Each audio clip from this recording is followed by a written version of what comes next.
Victory Theater, bare bones production of Backstory. All right. An evening of true stories, poetry, and flights of fancy.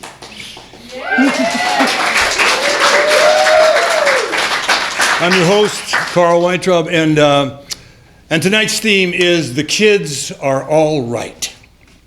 It's a film about a very traditional marriage between two women. That's nice. Isn't it great that we come to a day and age when we can actually say that, a traditional marriage between two women? And as per traditional marriages, one of the partners is the hardworking, self-fulfilled breadwinner, and the other one is the unfulfilled homemaker, right? The mother. And they have two teenage kids, a boy and a girl, and the kids decide to go and seek out the source of the sperm that spawned them. And they do so, and they find the guy, and it's a character named Paul, who we'll hear from later, actually. And he's played by Mark Ruffalo. So you couldn't find a more charming guy than Mark Ruffalo, right? And they bring him home and to meet their mothers, and things get complicated for the mothers. But the kids are all right. Right? And that's what we want as parents, right? Because there's that saying, right? You're only as happy as your most unhappy child. And so we need them to be happy. It is vital to us that they are happy, because if they're not happy, we're not going to be happy. And if we're not happy, then our whole lives are fucked up. And if our lives are fucked up, what kind of parents are we going to be, right? The kind of parents that fuck up their children. That's what kind of parents we're going to be. And so it's this. We're going to make unhappy children if we're unhappy. And they'll make us unhappy. It's this terrible, tight little circle that goes around and around and around. And then I wonder if maybe the unhappiness we feel for our unhappy children is actually self-pity for the unhappiness they're causing in us. Right? The mothers in this movie are so wrapped up in their own shit that they got no idea what's going on with their kids. But, flash the title, The Kids Are All Right. I had 4 children. All but the last one are products of broken homes, which I helped break. Other than loving the shit out of them, I was not the greatest. I was not the greatest father. I mean, there was always food on the table. There was always some place for them to sleep. I made sure they did their homework. But I was young, didn't have a lot of wisdom to give them. I wasn't around as much as I should have been.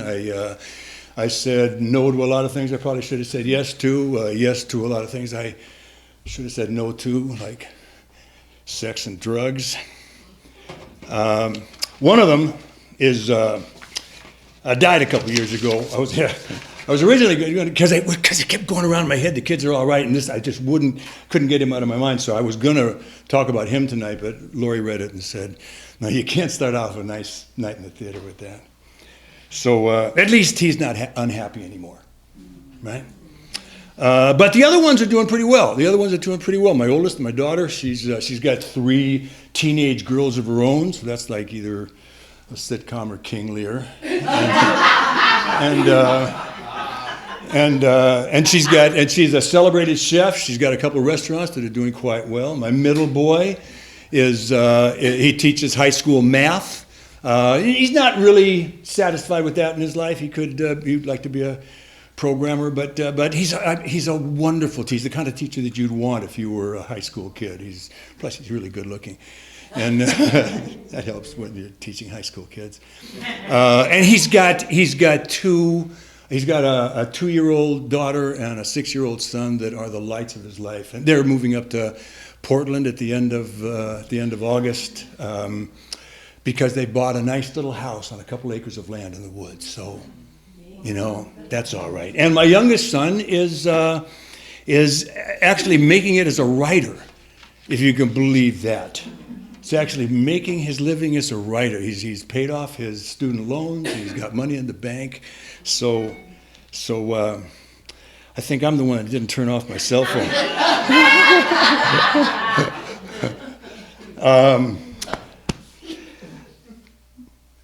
Here's, look it, we're going to fuck up our kids. You know that poem by Philip Larkin? Yeah. Huh? This be the verse.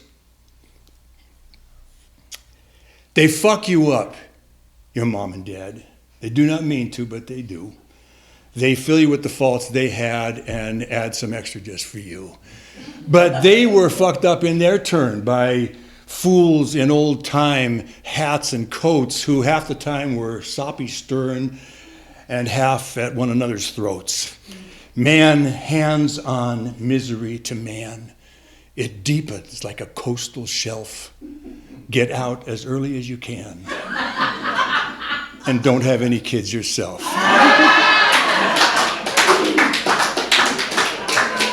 So it's a given, we're going to fuck up our kids, but it's also a given that our kids are who they are. And at some point they're going to have to rise above us, just like we had to rise above our parents. And that's what I got to say about that. All right, so. Yeah.